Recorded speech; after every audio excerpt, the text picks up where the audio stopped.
Check. Soundity checkity. Hello, good sir. Hey. Oh, hey. Oh, hello. Hey. Nice to meet you. Nice to meet you too. Great space you have here. Yeah, thank you. Wow. Like this nebulous space that we're in. Yeah, welcome back to another episode of Soundcheck. So, end of last year, we did our first end of year roundup where we just talked about everything we listened to that year. And so then, I don't know, we were looking for videos to make and we thought, hey, it's mid-year. Let's do a mid-year thing. So we'll just talk about all the stuff we've been listening to.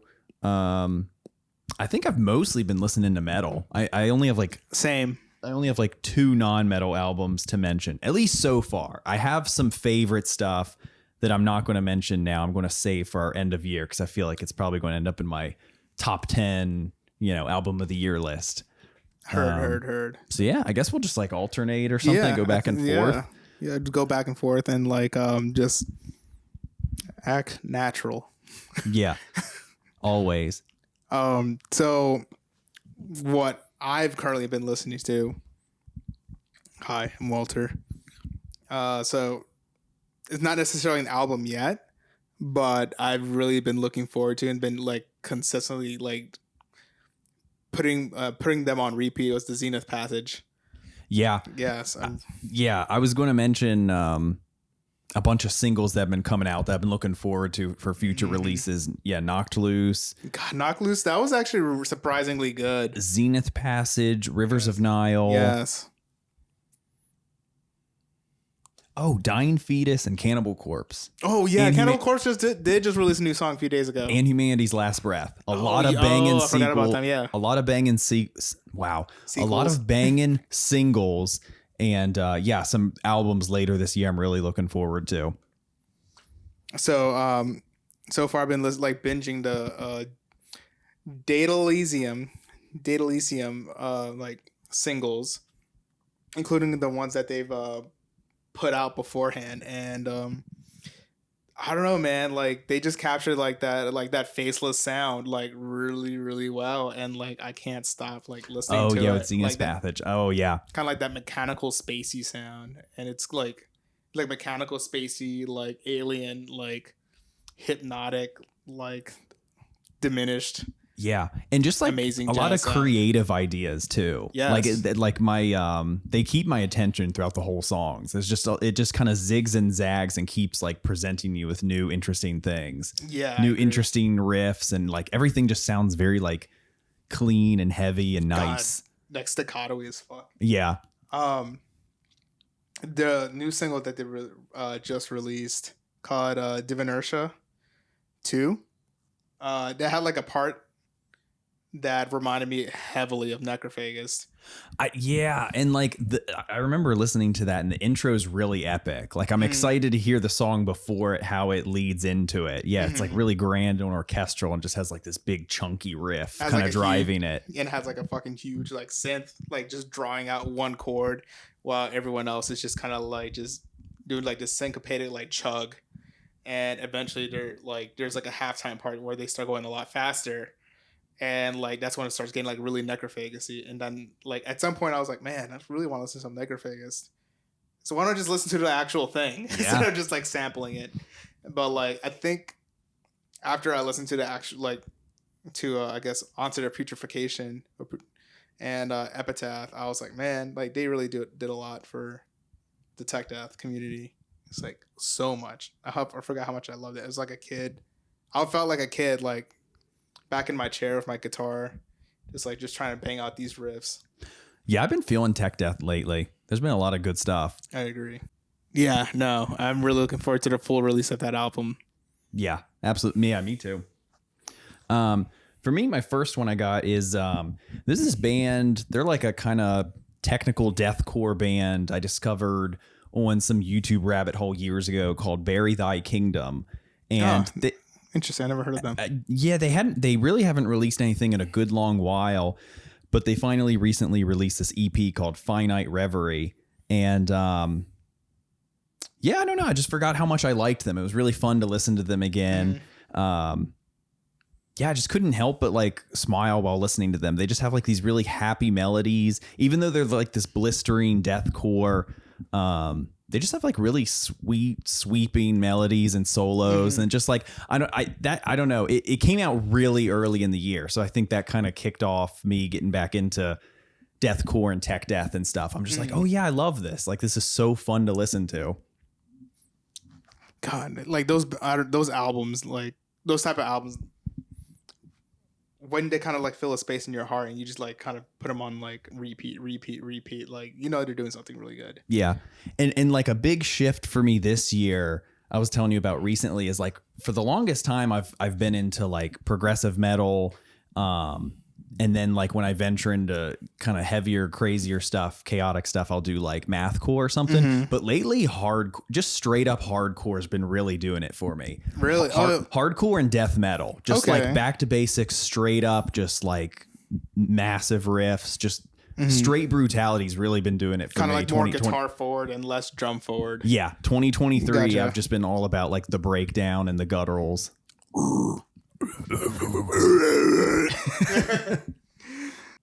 The new Entheos album. God damn it.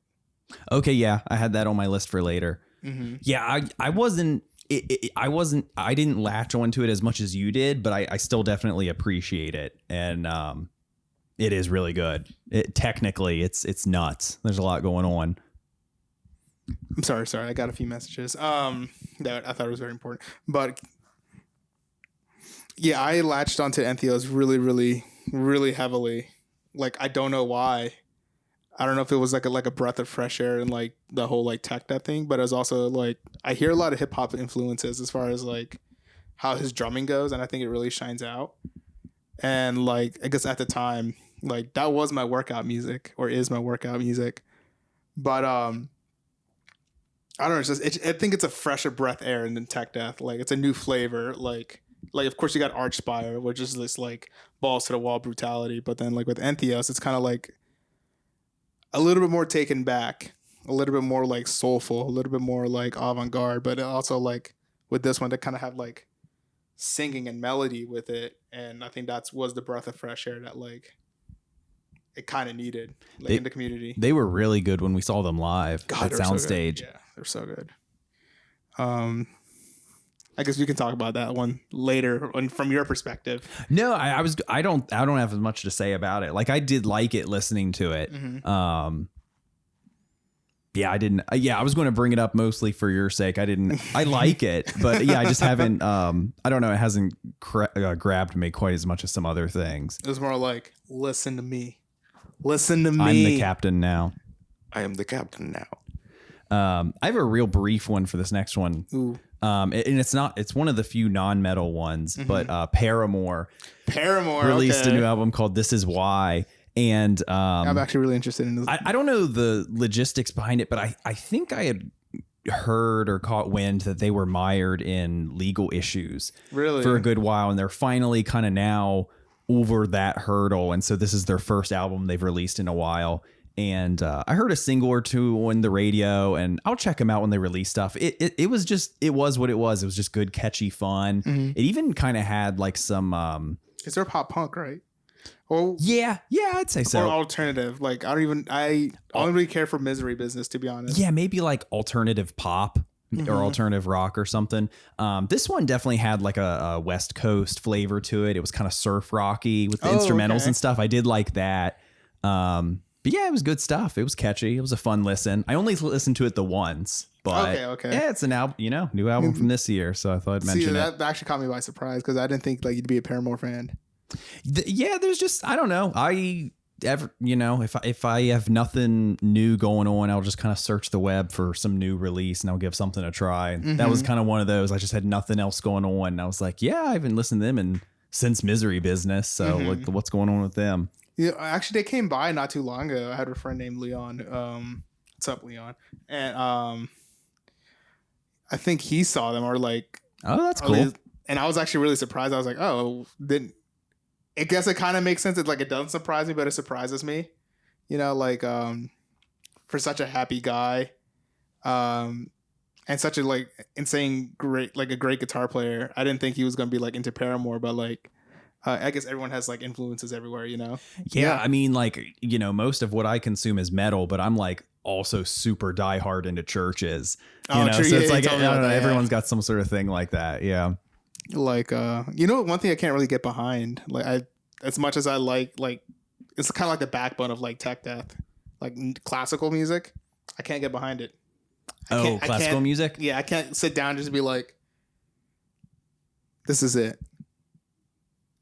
I gave it a try, and there are certain pieces that are kind of dramatic and Oh. intense, and those are kind of cool. Oh, you should insert classical music.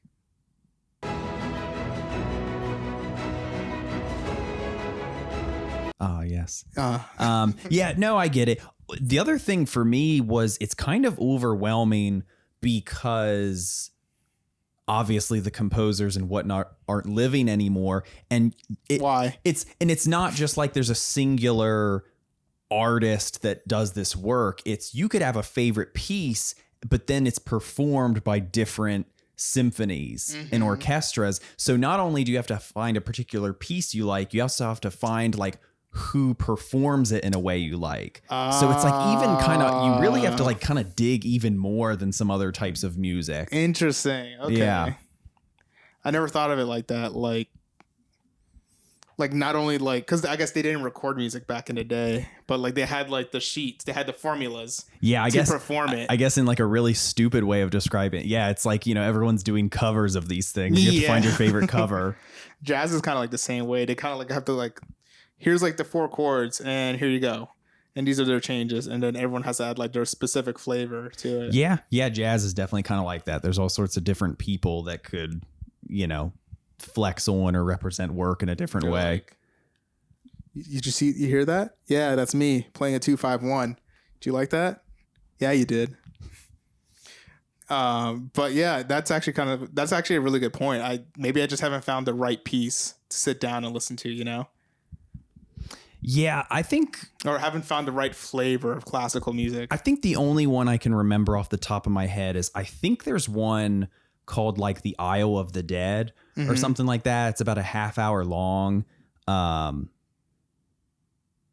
I think that's what it was called, but that one was pretty cool because I remember there was a period where I looked up classical music for metalheads, and so it gave like the most dramatic syncopated kind of stuff. Oh yeah, then And I'm just like, yeah, I can pretend that's a riff. Then you got Flattered the Bumblebees, like being Yeah. like that one's an insane like chromatic like workout. Yeah. It's insane. But like I know like there's a whole like neoclassical like shred DVD somewhere out there for, like to teach you like the basics of like classical music. Yeah. It's cool. You hear it a lot in like Archspire. Like it's very prominent in their music. Yeah. Classical and jazz are like those sort of things where it's like I'm not always into it on its own, but I dig hearing elements of it in something else. I agree. You know, like classical in Flesh God Apocalypse. Oh God, yes.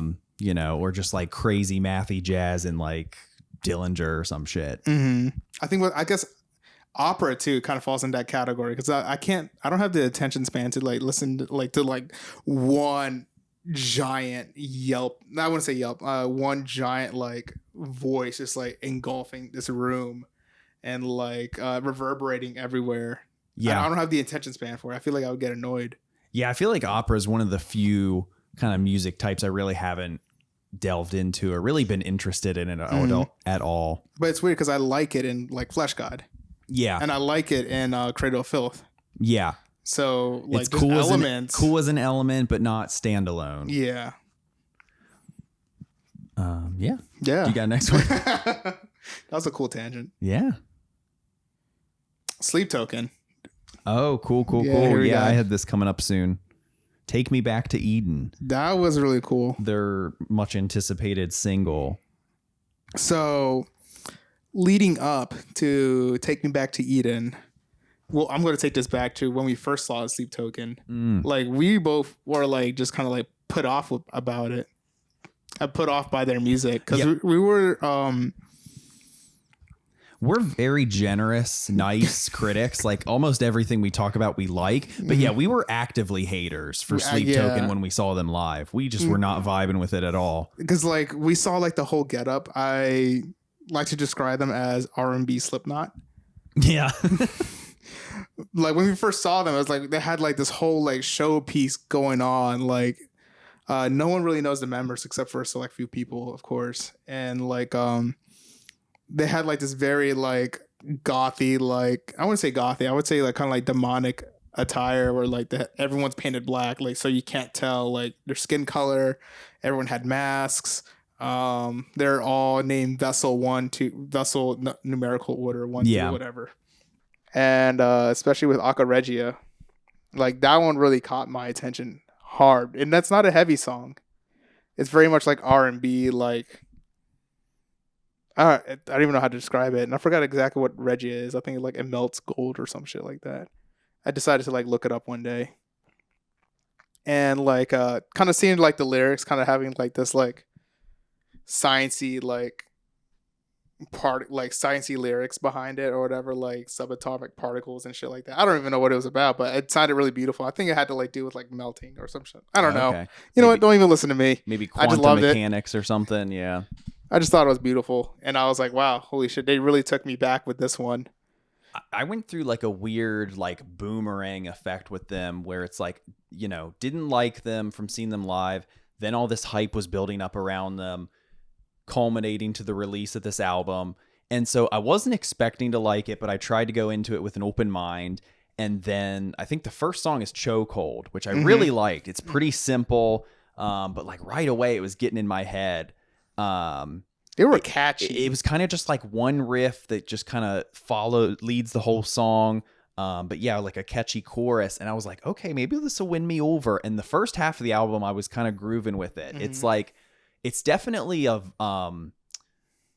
vocally prioritized album. 100%. Like the vocalist is really kind of the centerpiece of it. I don't know if I assume they're kind of like the lead creator, instigator of this project. So yeah, there was like some R&B, some groove. It was kind of atmospheric and interesting. And so I was like, okay, where is this going? This is interesting. It is really dialed back. You know, it's not constantly pummeling you over the head. Occasionally it'll, you know, throw in a heavy riff. But then towards the second half, and the specific song that lost me was the one. The title is just a bunch of letters, but it's supposed to stand for Do You Wish You Loved Me? Yeah, that one really lost me because suddenly at that point, I felt like I was listening to a Drake song or something. I can see that. And all of a sudden, it just like changed gears for me where I was like, I'm listening to some sort of like vocalist having this vanity project and they're just doing all this goofy theatrical stuff. And they think because they throw in a riff here and there that like we'll just sit through anything. And so then it kind of lost me really. And I really haven't gone back to it. But I legitimately like Chokehold. But I think that's kind of about it so far. Gotcha. Like I do know what you mean by like listening to a Drake song, but like it sounded really bubbly. Yeah, it sounded really bubbly to me. Like the way the intro was, like coming with like those little chords, like those little notes. Yeah, it's kind of like it sounded like water droplets a little bit. The album's sort of like, well, if you've made it this far in the album, now we'll get to the stuff we actually want to be doing, and then it's just like becomes all poppy. Like I legitimately like liked the album as a whole, and of course like there are songs that like that lost me, but like, you know, I still go back and listen to like at least the first half, you know. I listened to it like the whole like through the whole album like a few times, like maybe like 4 or 5 times, but then like of course I obviously had favorites going in, and it's just me being biased. I do like have like the heavier shit, and I don't have anything against R&B or anything or like what they're doing. It's just what catches my attention tends to be the heavier stuff, but like the heavier stuff mixed with like kind of like their like I guess like their poppy like elements is what really caught my attention. Like the heaviness is there as a flavor. That's like that not the main thing to me. Like I think they're great artists, and I think they're pulling off their own sound. They're in a league of their own, I gotta say. Yeah, this album in particular didn't fully do it for me, but I think they could be onto something. And I do always like it when an artist or band swings for trying to kind of match these two disparate genres and kind of try to like actually integrate them in a nice way. So yeah, I don't know, maybe next album or something, we'll see. But yeah, I think they're definitely onto something. They're doing something that is their own, and I will give them that. And I will say, like, Sleep Token, can be a gateway to getting people into heavy music too. So I'm definitely like happy about that. Not like I'm gonna push like heavy music on everybody or anything, but it's just like, oh, you like Sleep Time? It's like if you like kind of like conversation, oh, you like them, you'll probably like this then. Yeah, I like that aspect of it. Yeah, I Yeah. definitely don't really get like gatekeeping the genre. Like some people. I mean, I'd like to keep concert tickets, low in price and not too many people so I can get in there. We're still poor. But yeah, I'd still like more people to be into it. Mm-hmm. Do you wish that you loved me? You put me in a choke hold. I guess if that one was yours, I got another non-metal one. Go. Get ready for this blast from the past, Skrillex. Oh, Jesus Christ. All this time, unbeknownst to me, so he released this 2 new albums back to back, and to me it was like, oh, he must have been just getting back in the game, but apparently he's been releasing stuff all these years. I just was not paying attention weren't following. to it. Like, he was still really big. Yeah. But this album called Quest for Fire was getting some good attention, and I listened to it, and it was good. He's moved on from the dubstep that he was previously pioneering and popular for. Mm-hmm. Now he's kind of more in like this sort of future bass, not minimal, but just like really textured kind of territory. Like, it's just really cool stuff. I don't know, just and also like build ups, you expect a breakdown and then it will be this kind of like more not subdued, but this kind of more like minimal beat. And it's just like, it's subversive, but like it's almost like heavy in a way or something. Okay. Like, I don't know. It was cool. I dug it. It was very catchy, high production value, really good samples. So it was cool. Yeah, I was listening to that for like a solid 2 weeks or something. Do you remember when we were like did you go to HTC? No. Okay, so I went to HTC for a bit, and like during that period, right after we graduated. I'm assuming you were 2011, right? 2012. 2012. Okay.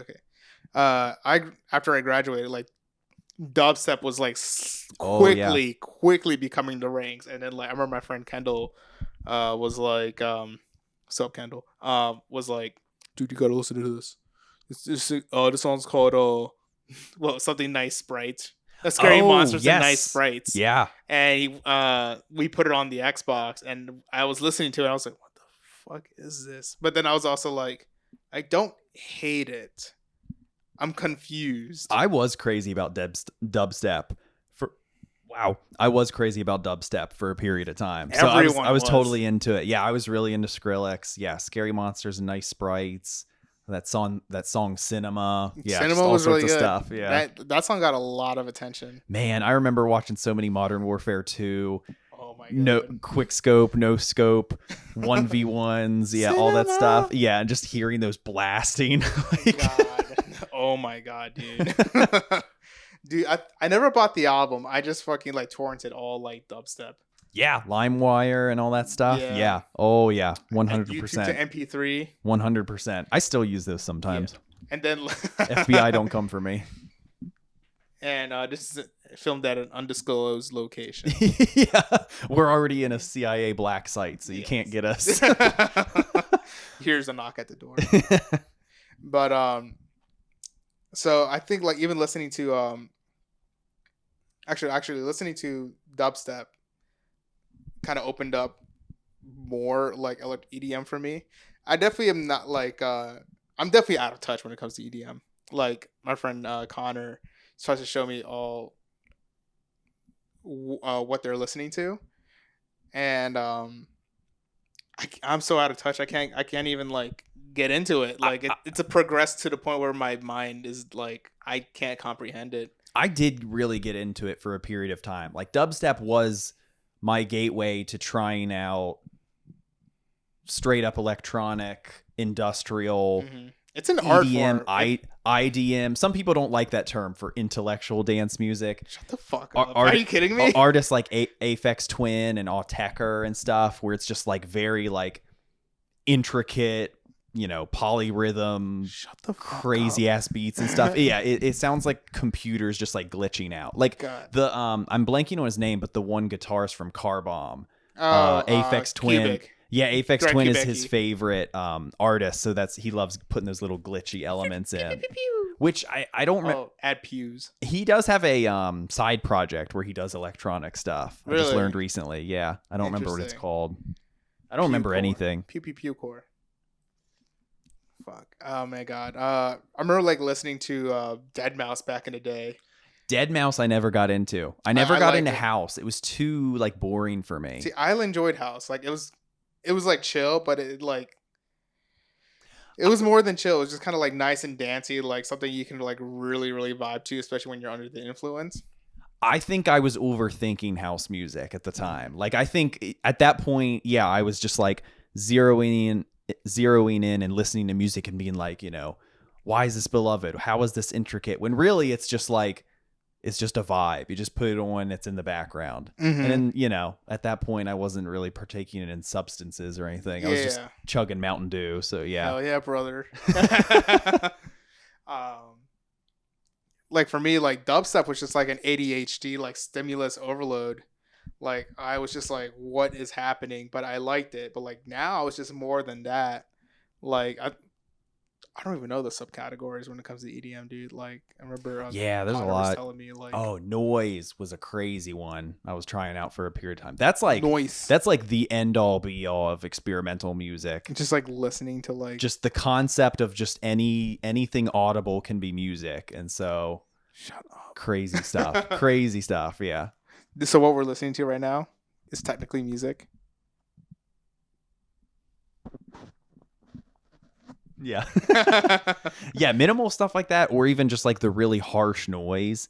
I mean, I like it. Again, one of those things, I like it when it's integrated like Frontierer or like mathcore, like the glitchy noises incorporated with metal. I love that. Well, with Frontierer, it's already chaotic from the beginning. Yeah. Like it's like a computer glitching out, and then you start hearing like these like crazy like chugs that go along with that pattern that you just heard. You're like, oh, I think I can hear a riff in there. Yeah, he's like slowly like panning in, and you're just like, oh fuck, and then like you're in for a ride.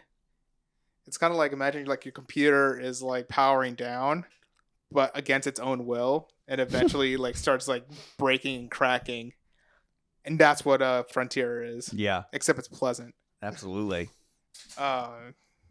Yeah, my God, I love Frontier. Please come to the US.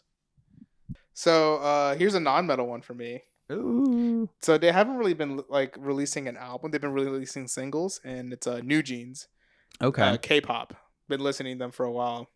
My friend Alfredo introduced me to them like a few months ago, and ever since then I just been hooked. Nice. Hooked.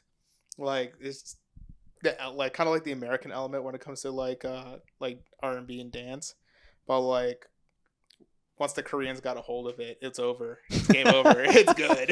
Yeah. They just made it better. They're like, oh yeah, you like that?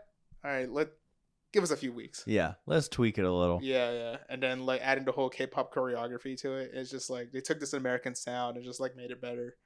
And like I'm not disappointed. It's so good. Like most people rave about BTS. I think that's BTS. Yeah, BTS. Like they're really good. I think it's a little overdone for me. I don't really get the hype behind them. Yeah, they're big. They're paired with like McDonald's and shit. They got their own Happy Meal. They did really? A while back. Yeah. I was gonna be like, damn, son. Yeah. I can't speak. Where'd you find that? Yeah. Yeah. I can't speak much on K-pop and J-pop and all that. It's like J-pop's cool. Yeah, it's not that I dislike it. I'll enjoy it when a song is on, but it's just one of those things I don't really actively seek out. Yeah. I don't know. Yeah. I mean, there was a point in time I was actively seeking it out, and I think like it's kind of like having too much of a good thing, where like the more you look out for it, the more everything starts to sound the same, and then you kind of get jaded for a bit. Yes, no matter the genre, I gotta take breaks from things. Yes. You do get jaded, and it just all becomes monotonous. Mm-hmm. Like things do start to sound the same, and like that's what happened with me. K-pop, like listening to it, but then like it's also kind of like chasing the dragon, where just like you want that initial sound, but from someone else. Yeah, that's the other thing too. Is like once you get too acclimated, you need more and more from the artist in order for it to grab your attention. Mm-hmm. You can't just enjoy like some just good base level tunes. Agreed. side note, it's not an album, but what I've been listening to is lo-fi hip hop to study beats to Oh. study and chill to. I have the Lo-Fi Girl, that Yeah. like main channel. I put that on at work every day. It's nice. Just like real low on my computer in the office. So if anyone comes in, there's just like a nice little, because it's just creepy hearing like nothing but just like AC, the vents. It's just weird having nothing. So just have a little something. It's nice. But it's like just calm. It feels like you're in a massage parlor, and then you're just kind of like just relaxing in your mode and zen, and like it's kind of like you're just like slowing down, but then like you're on a track to somewhere. Yeah. But you don't know where the track's going to. Mm-hmm. And that's what lo-fi is. It's like, comfy travel music. Mm-hmm. And like that's what I've just been listening to, just like to fill up space. Mm-hmm.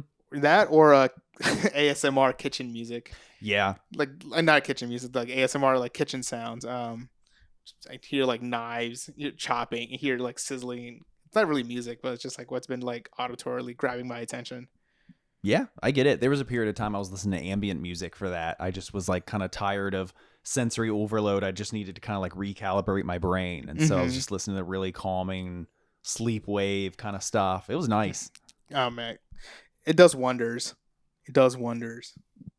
I think it's your turn. Yeah. So like I was talking about this year, I was back into the heavy Chelsea Grin. Oh, with Suffer in Heaven. Their follow up to album. Suffer in Hell. God, those albums were really good. Actually, They brought it. That was they brought it. I mean, just they got a bunch of new members. It's all entirely new members, right? Yeah. None of the originals are there. I think they're a 4-piece now. Yeah. It was Do you remember when they had like 3 guitar players, 1 bass player, Yeah. a drummer, and a vocalist? It'd be like 6-7 people on stage, something like that. Yes. Yeah, it's been. I mean, I don't know. Maybe some people will laugh at this, like deathcore snobs, and I'm not as well versed in deathcore, but it's been some of my favorite deathcore since like Infinite Annihilator. Agreed. Like it's just good quality, really heavy. This sounds so goofy, but like gnarly, just like those just gross guttural goblin shrieks and stuff. It's just like quintessential deathcore. It's just super fun, super I heavy. agree. It's super fun. Well, I think even the quality of their music has improved a lot. That I very much appreciate that, because like I really like the Foolish one. Do you remember that one? Like the second album. The first album was just kind of like cave. Oh yeah, okay, yeah, way back, way back. But do you remember when they started focusing more on like writing and solos, like with the Evolve EP? People hated that. I loved it. I loved all the early stuff. I was obsessed with Chelsea Grin for a while. Yeah, the Foolish one, Evolve EP, I was into. I also loved the Ashes album, where they had Jason Richardson. Yeah, yes. Fans really didn't like it because it was very genty and techy.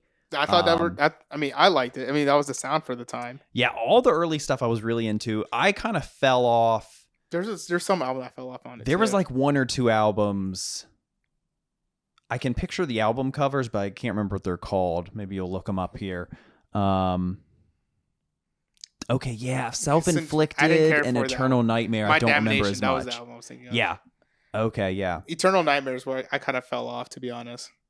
Yeah. They were fine. I checked them out, but I listened to them and was just like, yeah, I don't really need to keep up with this. Yeah, because I thought they were gonna go downhill with that, but like they really brought it back with like Suffer in Hell and Suffer in Heaven. Yeah, they're awesome. I agree. And Suicide Silence is a band that kind of like truly fell off for me. Like I didn't care. Same. After the Black Crown, at the Black Crown album, I didn't really care for it. And like, I think I still liked that one. Is that the one that had YOLO as one of the songs? It was You Only YOLO, Live Once. yeah. Yeah, I still liked that album, but I was also a different person back then, so who knows? I don't know if I would still like it. I don't know. I just really liked Mitch Lucker. Mitch Lucker. He was like, if you want to talk about a front man, Yeah. he was the guy. Yeah, he was good. Yeah, I haven't liked the newer stuff as much, even though I mean, their new vocalist isn't bad. I forget his name. Eddie Hermina. Yeah, he All Shall Perish kicked ass. I loved him. Please come back. Yeah, that was good stuff. It was very good stuff. Like I thought his voice was very fitting for All Shall Perish. Uh, maybe I'll dive in to like the Suicide Silence's new albums. Yeah, I'll give it a honestly, shot. I haven't really given it a chance for a long time. I'm sure they've improved it as far as like music and quality, like album quality. I did check them out at one point, and they were good. I was kind of bored by them. Like it's not something I'll keep listening to, but I listened to it and I was like, I could understand why people could still like it. Mm-hmm. I know the drummer left. Oh, okay, yeah. Yeah, I don't know why. I think probably it's just his time. It was just Yeah. like, I'm tired of this or whatever. But understandably, whatever. I mean, I know tour life takes a toll on people. It's a hard thing to do when you like travel, like and pack and unpack, drive. I'm sure by now they have tour bus drivers, but whatever. Yeah. And like just like pack and unpack your instruments every single day, being worried about like is my shit gonna get stolen? Better not. Shank a motherfucker. Yeet, yeet. But yeah, no, I fell off Suicide Silence. Whitechapel was a band I fell off for a bit. Mm-hmm. Like, but the Valley kind of like brought it back just a little bit. Yeah, and Kin was pretty good too. Kin was good, yeah. Yeah. That's all we got. I feel like I said all my thoughts with them with the when we saw them live on that episode, and my brain just like purged it from my mind. You're like, nope. And I'm like, I got nothing else. Yeah, go watch that episode for my thoughts on Whitechapel. True. I do have one coming up that I'm pretty sure you also liked. I don't know if you have it on your list, but Veil of Maya. No. Okay, Veil of Maya. Oh, Mother. Yeah, that's right. I actually really like that. I know some people didn't care for it, but like they do what they do really fucking well. Like I was able to binge that album several times upon release. I was like, this is really good. I actually really enjoyed it. I gotta say, unfortunately for me, I was one of the ones in the other camp. I didn't outright hate it. It just, for me, it was just kind of this sort of routine I've been on them for a while with their releases, where it's just kind of like one and done. Like I check it out, I'm like, okay, cool, and then just never listen to it again. Like After the Burial. Them I do love. Okay. Even though it's like relatively the same. That's where stuff is so subjective. It's like you take two bands that are like roughly the same and just one latches onto you and one doesn't. Mm-hmm. I love After the Burial. Even though Veil of Maya is like in that same Sumerian core school, mm-hmm. They just don't latch on for me quite as much. Mm-hmm. And so, yeah, I listened to it. It was good stuff, good production value, really heavy, glitchy, mm-hmm. syncopated, fun riffs and moments. Mm-hmm. But yeah, I don't know. I wasn't that into it. I really liked Matriarch. I think that's probably my favorite album of theirs. That was the most different album out of all. Yeah. Of them. Like that was the first time they were like introducing like really nice melodies. And, yeah, like, new vocalist. Yeah, clean singing and shit like that. Like I thought it was like at first it didn't latch on to me, but then afterwards I was like, you know what? They have some really memorable riffs. Like he really stepped up his game with that. That's usually what I'm there for. Yeah, I do always love to hear their riffage. Mm-hmm. But yeah, I enjoyed Mother. I thought it was a super solid album. Like I enjoyed the chaotic heaviness, and like I would have songs of like the last song was especially my favorite. I forgot exactly what it was called, but like it was just dumb, stupid heavy. Maybe I'll check it out another time and just put it on the background when I'm like gaming or something, and not sort of like just sit down and overthink it or anything. Mm-hmm. I feel like a good album is like something you don't really have to like overthink. Usually when I listen to an album for the first time, I'll put it on while I'm doing other tasks, and I kind of consider it, if something can grab my attention and stop me in my tracks of like gaming or dishes or whatever I'm doing, where I'm like, whoa, I gotta listen to this, then there's probably something worthwhile there. Mm-hmm. But if it just kind of goes and it doesn't grab me, I'm like, okay. Imagine like doing the dishes, you stop and you just like drop everything. Break the dish. Yeah. Insert dish breaking noise. Yeah. What do you got? So I got one I think you'll probably be into, which is Cattle Decapitation. Oh yeah. Terrasite. I forgot they released a new album. Yeah. So yeah, just continuing on their like grindcore, maybe tech death. I don't really know quite what to call them, but I don't know what to call it. They've been in the game for a while. Their vocalist Travis, he grew his hair out. Yeah, it's good shit. He's got this great sing-songy goblin True. chorus voice. Yeah, super fast and heavy. I dig it. Monolith of Inhumanity and the Anthropocene Extinction are still my favorites. Death Atlas, for whatever reason, I wasn't really that into, and then Terrasite was super won sick. me back a bit. It is really good. It's not quite like a favorite of mine, but it is really good. It's really solid. Atlas. Death Atlas. I like that one a lot. But what was that? The Anthropocene Extinction, I think. Yeah, that one. That one was kind of what set it off for me. It was just like, oh shit, there's something really like. It's fast. It's almost kind of like muddy at some point. Like the production quality for that album really kind of like that left a bad taste in my mouth. But it was just like the riffs were there enough for me to kind of like dig through the production quality to kind of like really like listen to the diamonds that were there. Yeah. They're one of those bands that has a lot of catchy moments for such an extreme metal band. My wrist can't even go that fast. Yeah. Like, I don't know how fast. That's years of just like shit. Like, sit down, saying no to chores or anything, and just like nothing but like trend picking. Like that motherfucker is fast as shit. Yeah. Also, he's been playing that same exact guitar for years. That's awesome. Years. And the drummer too, just straight blast beats. I don't know how they fucking do it, man. Like, yeah. Without getting like any like injury. Like, and they've been doing it for so long. They have so many albums. God, my wrist is getting tired just by thinking it. Yeah. Thinking of it. Phantom wrist pain. Phantom wrist, yeah. Phantom tremolo picking pain. Yeah. Is that Black Dahlia? That was Black Dahlia. Yeah. I forgot all about Terrasite. You know, like I got to start writing these things down. Yeah, I got a Word doc. Yeah. You're like, new album. Yeah. Did you have any more? I got like one, maybe two more. I'm on the fence about one of them.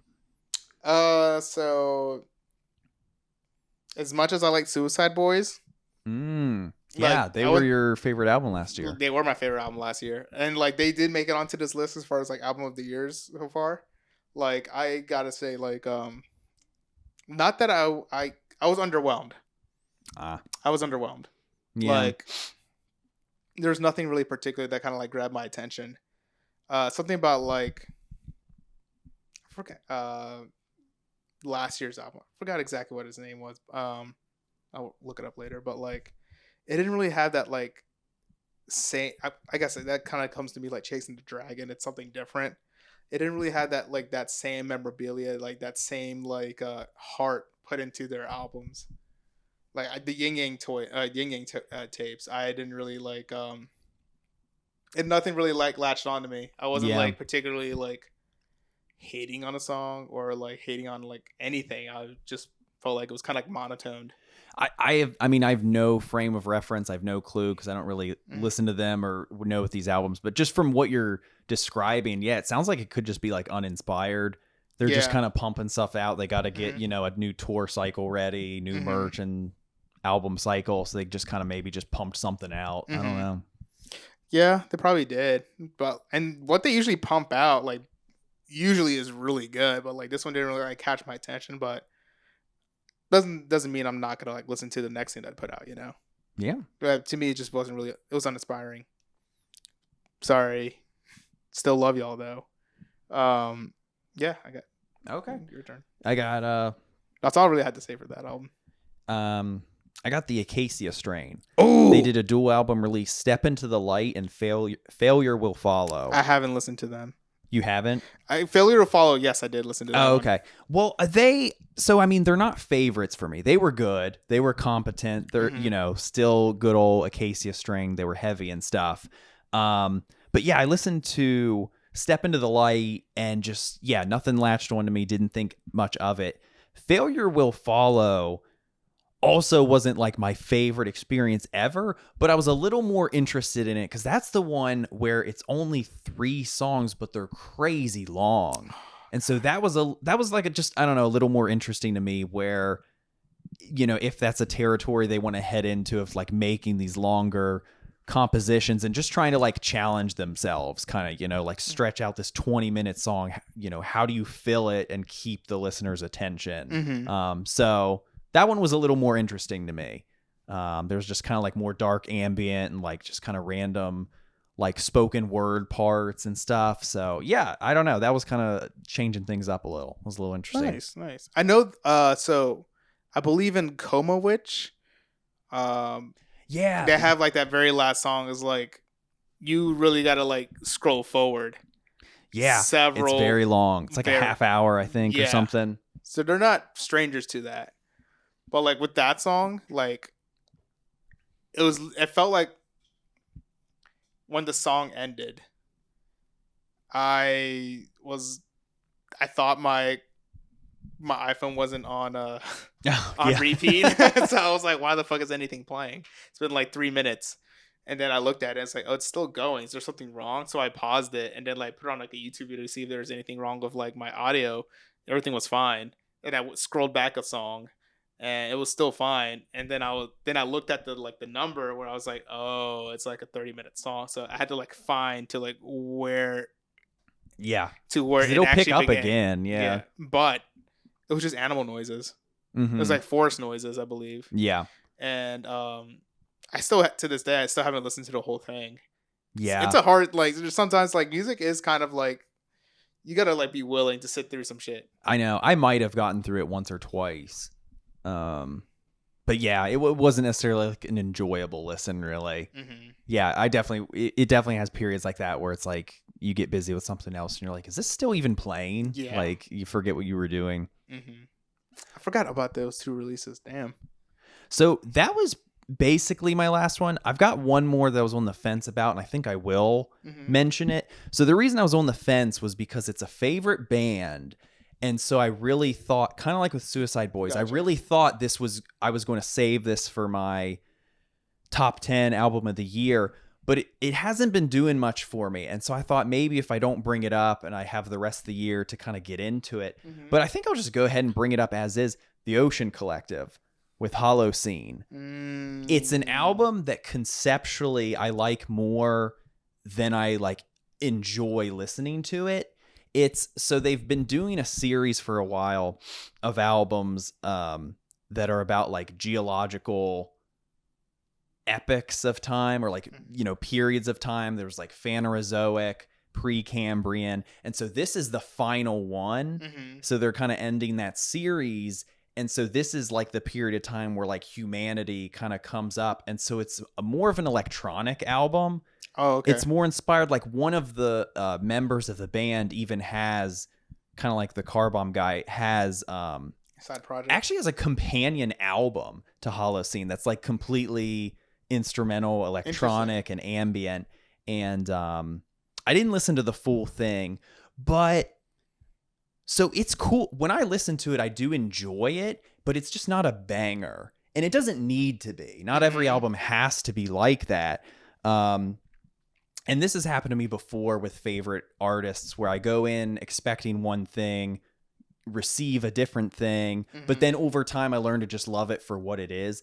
I mean, that's happened to me with the Contortionists, the way they reinvent themselves. Intrinsic and Clairvoyant I didn't like immediately. Now they're absolute favorites. Yeah. So maybe if I give it time, I'll get into this one. But yeah, I mean, as of now, Atlantic is my favorite song on the album. It's like in the middle. It's just got like a catchy melody and actually some big riffs. And the album's just very like quiet and understated. And I just kept expecting it to build and culminate in this big moment. I was waiting for the shoe to drop and it just never did. It just kept going with this like just quiet electronic kind of ambient stuff. And yeah, it's just a very slow, very glacial kind of album.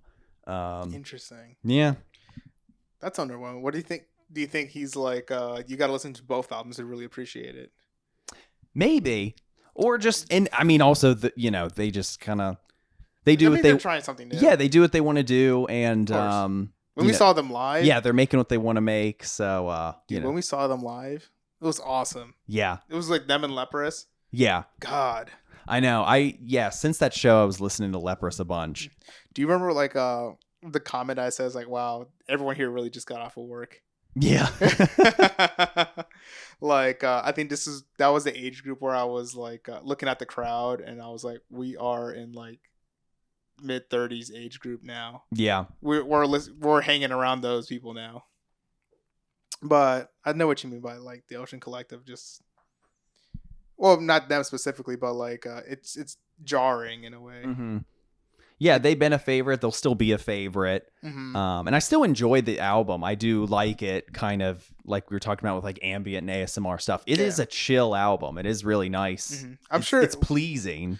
I'm sure that at some point it'll click with you. I just love me that big riffage that they bring sometimes, because they're usually like post metal. Mm-hmm. Yeah, beefy riffs. Yeah, but I'm sure like maybe there'll be a point where like you will probably crave it. Yeah. Could be, especially like sometimes I go on binges where I love listening to albums in order of release, or if they're like this where they have a concept behind them, like Between the Buried and Me, like I'll just go through a thing where it's like, ooh, listen to all the the sequence of the storyline or something like that. You mean like from Colors to Parallax 2? Yeah, something like that. Yeah.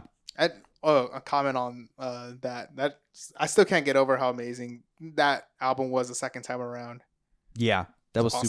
Super fun. And since that show, I've been listening to Rivers of Nihil a bunch. Same. Their new song, Sub-Orbital Blues. I did like them. I did like them before, but now I've really gone back, really listen to Where Owls Know My Name and the work more and stuff, and it's like it's really truly clicked for me. Like I really dig it. I mean, just like all their stuff is so on point. The vocals are catchy and heavy. The lyrics are good. They tell good stories and they're like evocative. The tech death, the riffage is like catchy and they're always kind of doing something different.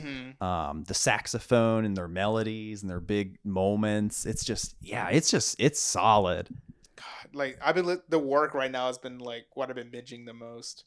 Like Dreamy and Black Clockwork. Like to me, it's kind of like a good representation of like good heavy riffs don't have to be fast or technical. Like that's a catchy riff. Like that intro, like it really just grabs your attention, and it's just like the fruition of everyone kind of like focusing on the song, making the song sound big and like almost like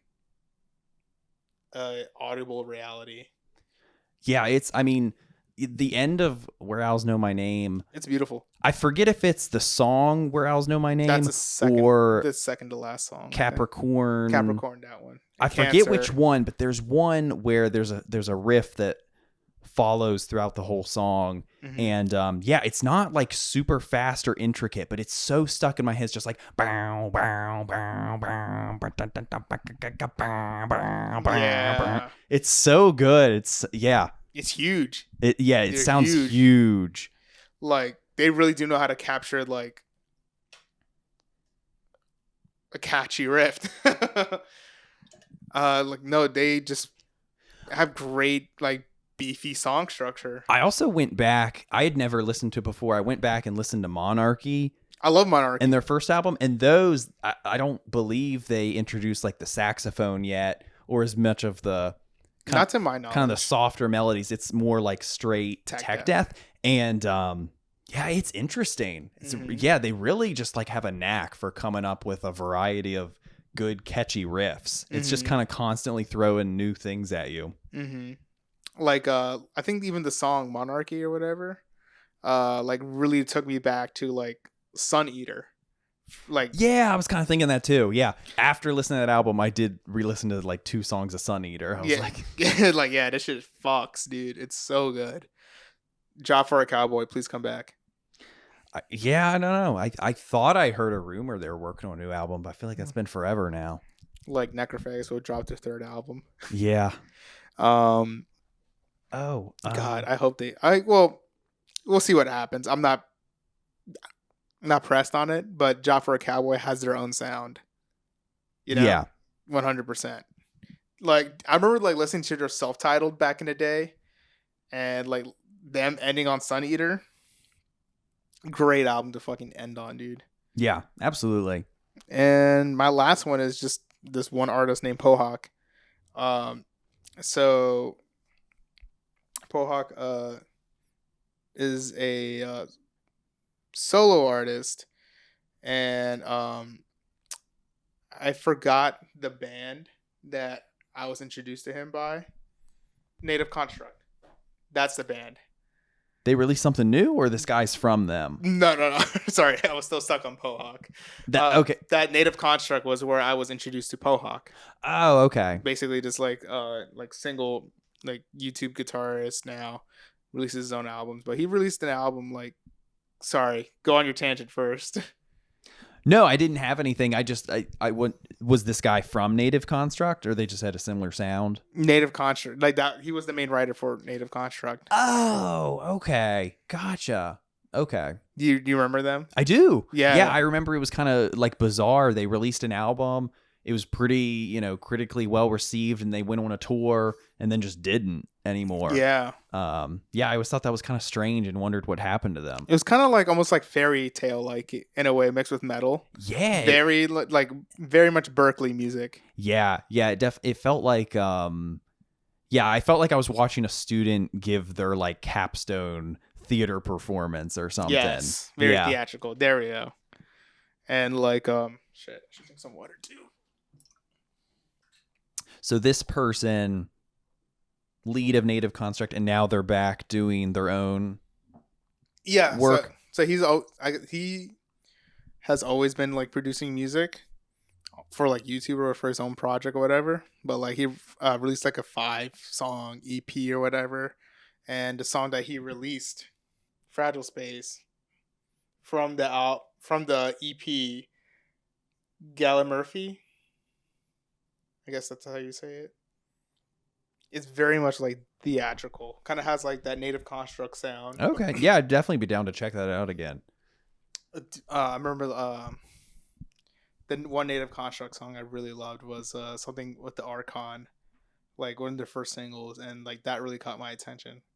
It's very theatrical, heavy, but then also very much dramatic.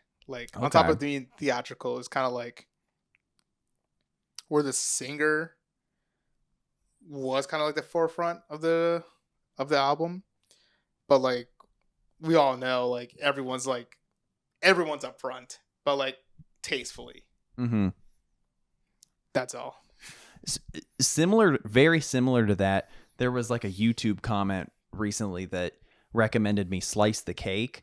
Oh my god, I haven't heard that in years. A progressive metal band. They had one of their albums had a 2023 remaster. Oh shit. And so me never listening to it before, I just went for the remaster. I think it was called Odyssey to the West. Mm-hmm. And it was long. It was this 16-song album, and it was Jesus. I don't know, probably over an hour long or something. It was really long. But yeah, it had spoken word passages, but they were sort of acting it out, and which it sounded corny, but it was actually, I don't know, pretty convincing, pretty good. And then also just the metal part of things was really solid. Mm-hmm. Really great tone with their riffs and guitars. Just, this sounded really good. Mm-hmm. Lots of ebb and flows and peaks and valleys with their songs. It was, very proggy, but still heavy, just winding all over the place. It was really good. I'll have to check that out. I haven't heard that name in years. Do you remember? I'd never heard it at all. Do you remember Destiny Potato? I do. Yeah, I never checked them out, but I remember that caught some attention for a bit. Yeah, I liked them. To me, they sounded like a genty Evanescence. Interesting. Yeah, and I think I thought of them again once Spirit Box was around. I was true. oh yeah, this is kind of similar. Yeah, female vocalist. Mm-hmm. Yeah, they were good. I listened to only one album of theirs. Maybe that's all they had. I'm not sure. I haven't fucking listened to any of them. Anyways, that's all I really got for albums of the year. Yeah, that's all I got too. I'm pretty happy with 2023 so far. Yeah, I've just kind of constantly been getting good stuff, and there's still stuff I didn't mention because I'm pretty certain it'll be in my kind of top 10. I've just been loving it, constantly listening to it. Still more releases to come. I mean, I can't wait for this. I think to me, if Datalysium with their singles, if it's been as good as I've been binge listening to them, that already has like a top contender for my album of the year, just because I don't know, I just love the faceless sound so much, you know. I see it. Yeah, I think that could be a contender. Humanity's Last Breath in August. That's got it. Those two singles are gargantuan. Those got to be good. Cannibal Corpse, even though they mostly like you kind of know their sound now, I legitimately really did like that single they put out. I think it's different now. Yeah, like there's like their sound is like different, and I gotta say, like, I think as much as I liked Pat O'Brien, I think with like I forgot his name, the guy from Hate Eternal, the new guitarist. I'm not sure. I forgot his name. The guy replaced Pat O'Brien. The guy. I never committed to memory the Cannibal Corpse members because I feel like every album there's like some new person, and so I just never bothered. Pretty consistent. Memorying. Oh, okay, then I don't know. I have no grasp on reality. Fun fact: before Pat O'Brien went to Cannibal Corpse, he was in this band called Nevermore. You remember Nevermore? I guess not. I don't know. Oh, Nevermore is a fucking the goat. My brain is thinking of Nothing More and like maybe something else. No, not Nothing More. Very different. Yeah. Very no, I different. didn't think so, but yeah, like I forgot his name. The guy who replaced Pat O'Brien, but like I think he was a good fit. Like with this new single, like I can confidently say, like I think I might have an interest in like listening to Cannibal Corpse again. I always check them out for their new stuff. If nothing else, it's just it'll be a fun listen. Mm-hmm. Like, do you remember like when you first got into them? Were you forcing yourself to get into it, or did you genuinely like it? I think I was forcing it a little bit because of their popularity and their legacy. Mm-hmm. Like when I was getting into death metal, I'm looking up list of best death metal bands. They're obviously in there. They're so pervasive in the metal scene. So I was like, okay, I got to get into this. And yeah, for a while it wasn't clicking. It was also daunting because they have so many albums. God. And where it finally clicked, where I legitimately liked it, was their first single I think it was their first single they put out for Skeletal Domain. Mm-hmm. It was something to do with chainsaws, about like killing zombies. Yeah, anyway, that song and the Torture album, ooh, I thought was like heavy and catchy. With like Demented Aggression was really catchy. It was really fast. And then a Scourge of Iron, where there's just this like slow, methodical riff. Mm-hmm.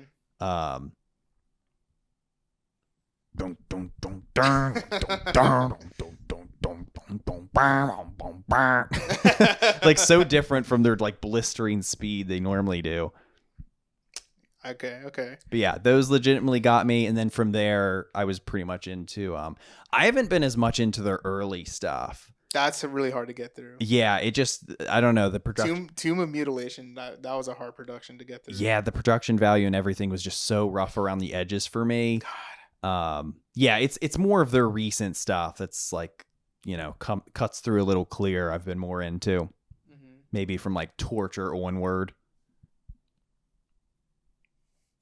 Like for me, the album that really clicked, like I did like some songs off of what was that, Tomb of Mutilation? Yeah, Tomb of Mutilation. Like Hammer Smash Face. Of course, that's about the only one. Yeah, that's a classic. Like as bad as the production is, like it's still very the song kind of shines through. Yeah, yeah, and like the album that really really like clicked with me, where I was like, yep, they need to do more of this, was the one with Frantic Disembowelment on it. It's hard to remember. Yeah, I'm looking them up now. Ooh, Evisceration Plague. Yeah, that's that was another one I was into. Killer Be Calm. That was like the first single. Like, at least in terms of death metal, that one kind of has like a catchy chorus.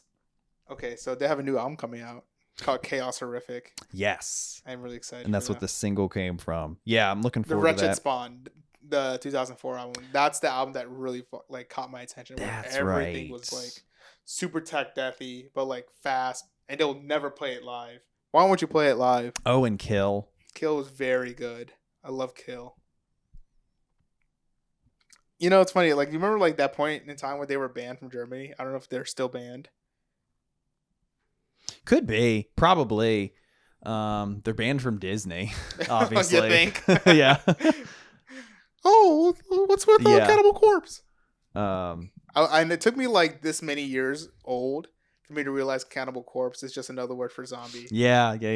I was just like, wow. Yeah, I don't know the rationale behind that. If that's what they wanted to call themselves, but that name was taken, or Cannibal Corpse is a better name, I think. Instead of just like zombie, it's Cannibal Corpse just sounds. It's more visceral. Yeah, it's more visceral it's name. more slasher movie horror like they're going for. Yes. And like zombie just sounds kind of like kiddish. Especially like the album Eaten Back to Life. God, that album cover. That was the first one. That one, like that album cover, I think is probably one of the ones that actually really legitimately grossed me out. Just the concept of a thing eating itself and then somehow that's making it like reanimate and grow flesh or something. It's just like biting into its guts. Like, it's horrible. You're thinking about like, holy shit. To me, the Wretched Spawn, it's a pretty gross one. Is that one like eating out another thing? There's like maggots. That's human and stuff? mutilation. Okay. There's a song on that like where it referenced peeing in someone's anal cavity. Ooh. Yeah. Filled with maggots. Heyo. I remember like I like to be the edgy kid, so I buy all the Cannibal Corpse shirts as I could buy. Yeah. And like, because they all had like grotesque covers. I think I still have one of them. I don't think I actually have any Cannibal Corpse merch. Oh, really? Mm-mm. It's like a staple. You need like one Cannibal Corpse. You need one Black Dahlia Murder. You need one Slayer. You need one Iron Maiden. Oh, I don't have any of those. Oh, really? No. The what? No. I've only seen Cannibal Corpse once. Still, it was when they headlined for one of the Summer Slaughter years. Oh, lucky. At Ram's Head. Lucky. Never got to see that one. Yeah. I think Cannibal Corpse is coming. They just announced a new headlining tour. I think they'll be at Soundstage. I'll have to go see them. I'm sure we'll be there. I gotta update my Cannibal Corpse merch. Yeah, there's a lot of good concerts coming up. A lot of good albums. Yeah, I'm excited to listen to that one. Shit, I got nothing else to say. 2023's been solid so far. So far, it's been good. I've been flow. Yeah, this has been fun, and I'm excited for end of the year to get into like the real. I already have this one metal album. I'm pretty sure is going to be like my favorite of the year, and I'm so excited to talk about that one. So yeah, thanks for listening to another episode of Soundcheck. This is Brent. This is Walter. Signing out. Hope you have a great night. You too. Peace. Bye. Bye.